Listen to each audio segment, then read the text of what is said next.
Hai semuanya, bagaimana kabar kalian? Saya harap kalian menjawab semuanya dalam hati, Alhamdulillah Bu, baik, gitu. Karena Ibu harap kalian semua selalu bisa diberikan kesehatan sampai detik ini kalian menonton video Ibu, dan semoga selalu jaga jarak dan tetap memakai masker. Oke. Kali ini Ibu akan memberikan materi lanjutan setelah teks eksplanasi, yaitu teks ceramah. Kemarin Ibu sudah memberikan pemadatan kepada kalian mengenai teks eksplanasi sebelum lanjut ke teks ceramah. Kalian pasti sudah tidak asing lagi dengan apa itu ceramah. Sudah sering kalian jumpai bahkan sadar ataupun tidak sadar. Oke.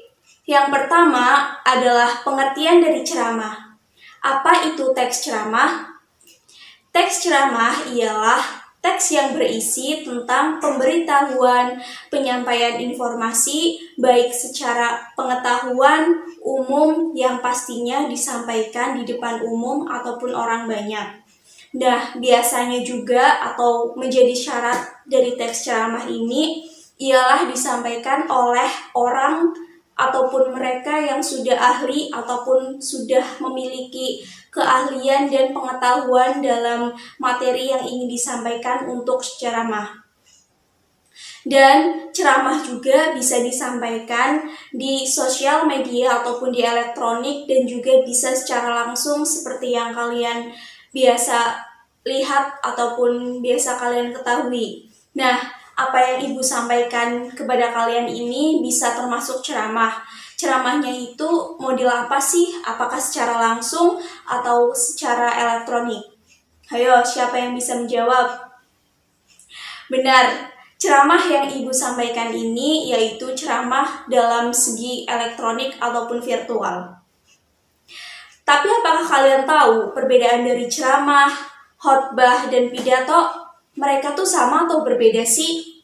Oke, setelah ini Ibu akan menjelaskan. Tapi sebelumnya kita masuk pada ciri-ciri teks ceramah dulu. Ciri-ciri dari teks ceramah itu yang pertama ada terdapat hal yang diinformasikan. Ini adalah hal yang paling utama di mana teks ceramah harus mengandung informasi. Mengandung informasi yang dapat berguna bagi pendengarnya dan bisa diambil. Yang kedua itu dapat disampaikan oleh pakar.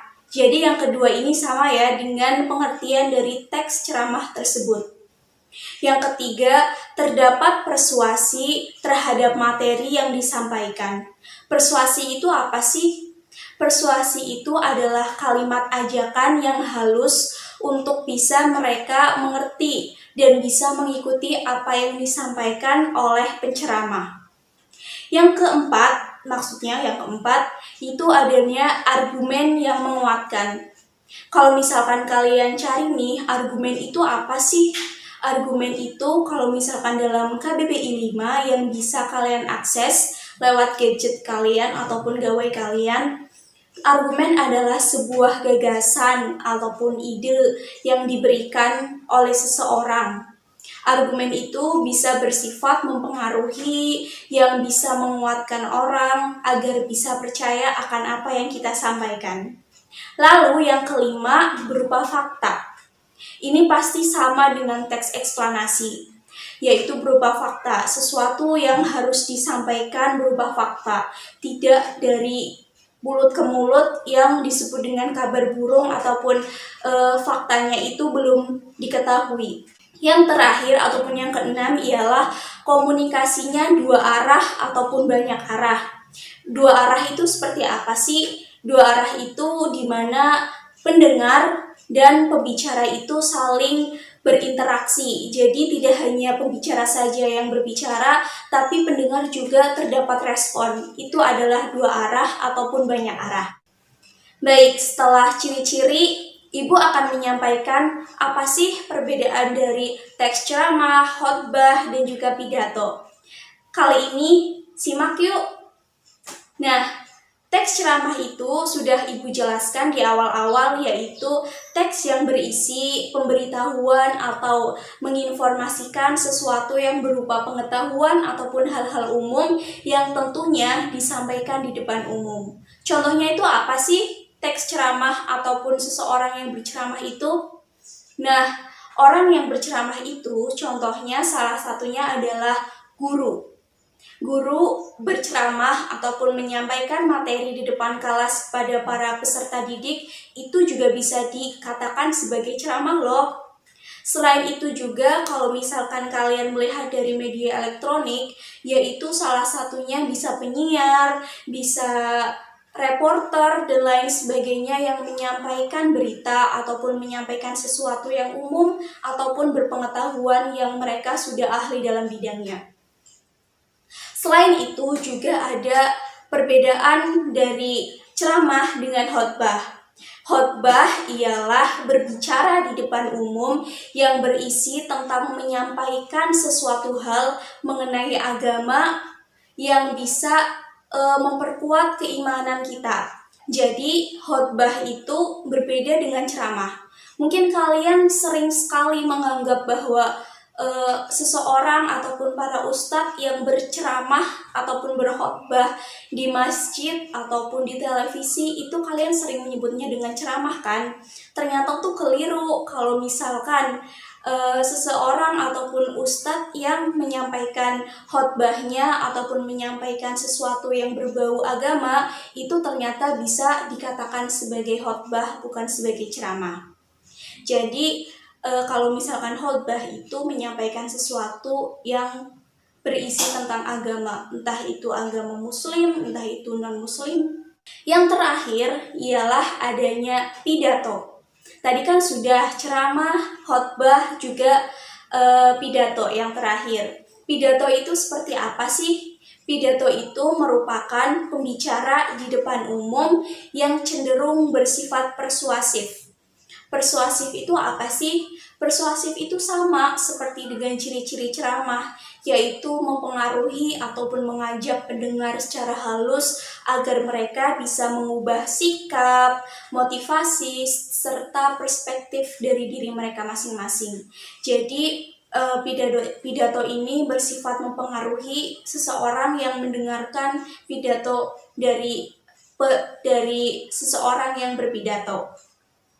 Nah, biasanya pidato ini menumbuhkan motivasi ataupun sesuatu yang ingin sekali diikuti oleh pendengar ataupun audiens.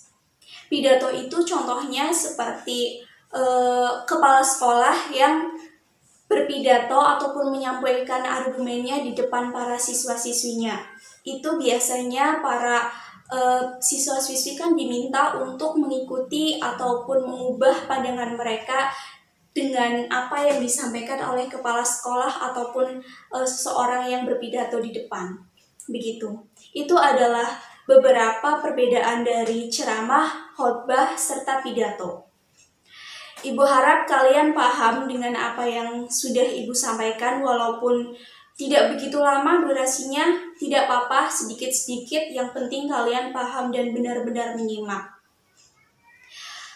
Terima kasih sudah mendengarkan apa yang sudah Ibu sampaikan di materi teks ceramah kali ini.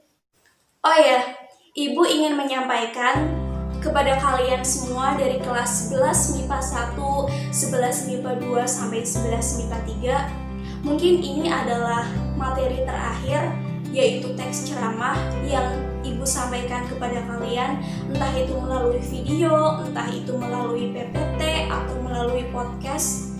Karena seperti pada perjanjian Ibu sebelumnya di perkenalan magang di video Ibu di YouTube channel Ibu, bahwa Ibu hanyalah mahasiswa magang yang akan mengakhiri masa magang Ibu pada tanggal 27 Oktober.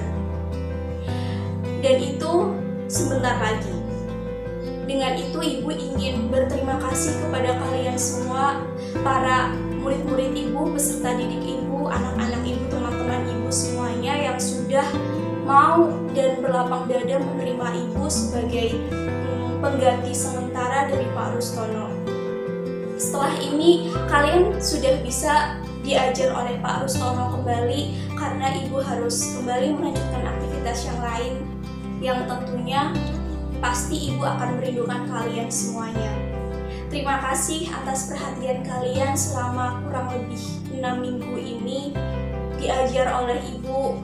Ibu pasti akan sangat menghargai kalian dan semoga apa yang Ibu sampaikan ilmunya bisa kalian ingat terus-terusan dan jangan lupa untuk kejar cita-cita kalian setinggi langit. Begitu saja dari Ibu, semoga kalian selalu sehat selalu dan dilindungi oleh Tuhan Yang Maha Esa. Wassalamualaikum warahmatullahi wabarakatuh.